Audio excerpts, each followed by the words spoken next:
The 11th century, the echo of hooves thundered across the steppes of Central Asia, heralding the arrival of the Turkic tribes who would reshape the Middle East, North Africa, and Eastern Europe for the centuries to come. The Turks, proud nomadic horsemen, carried with them the traditions of the steppe and the ancient belief of Tengrism. Over generations, many Turkic peoples embraced Sunni Islam, blending their nomadic heritage with a newfound spiritual mission. This transformation created a powerful force that would redefine the destiny of the Middle East.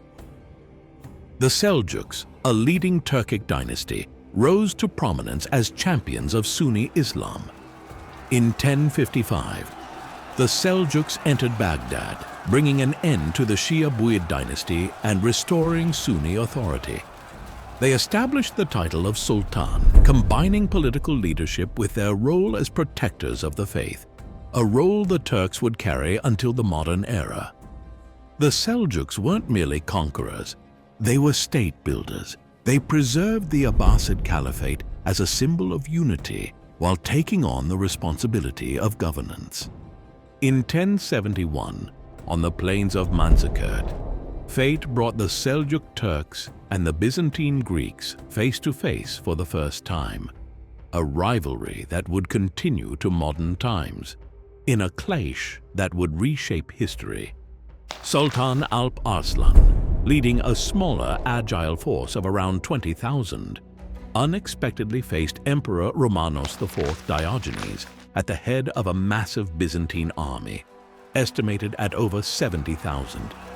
Confident in their superior numbers, the Byzantines launched an aggressive campaign to reclaim lost territories and halt Turkic raids.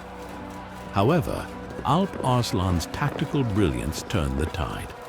Using the mobility of his cavalry and feigned retreats to confuse and encircle the enemy, the Seljuks delivered a crushing defeat. The Byzantine army was decimated. Romanos IV was captured. For the Turks, Manzikert was more than a military success. It was a turning point that transformed Anatolia from a Greek Christian stronghold into a Turkic homeland. From this foundation emerged the Sultanate of Rum, a Seljuk offshoot that kept the Turkic spirit alive and thriving in Anatolia, paving the way for the rise of the last caliphs of the Ottoman Empire centuries later. In 1095, Christian Europe launched a series of military campaigns aimed at reclaiming Jerusalem and other holy sites. The Crusaders' early victories, including the capture of Jerusalem in 1099, shocked the Islamic world. The Seljuks, alongside their allies, viewed these incursions as an affront to their faith and land, responding with resistance. Amid this prolonged conflict, the 12th century saw the emergence of Saladin, a Sunni leader whose vision and charisma united Muslim forces against the Crusaders. Saladin dismantled the Shia Fatimid dynasty in Egypt, founding the Ayyubid dynasty, which ruled over Egypt and Syria.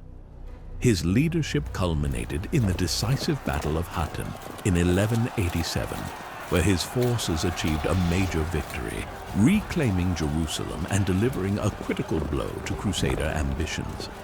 However, while this triumph significantly weakened the Crusaders, they managed to maintain a presence in the region for another century, continuing their struggle for dominance. At the same time, the Seljuk Empire, once a dominant force in the Islamic world, fractured and eventually collapsed. In the aftermath, the Turkic Khwarazmian Empire rose to prominence. Previously subordinate to the Seljuks, the Khwarazmians established their authority over Iran and parts of Central Asia, introducing a new power dynamic to the region. Mongols and Genghis Khan. The 13th century saw the arrival of a second wave of nomadic tribes, following the earlier Turkic migrations of the 11th century that had reshaped the Islamic world. However, this time it would change the course of history not only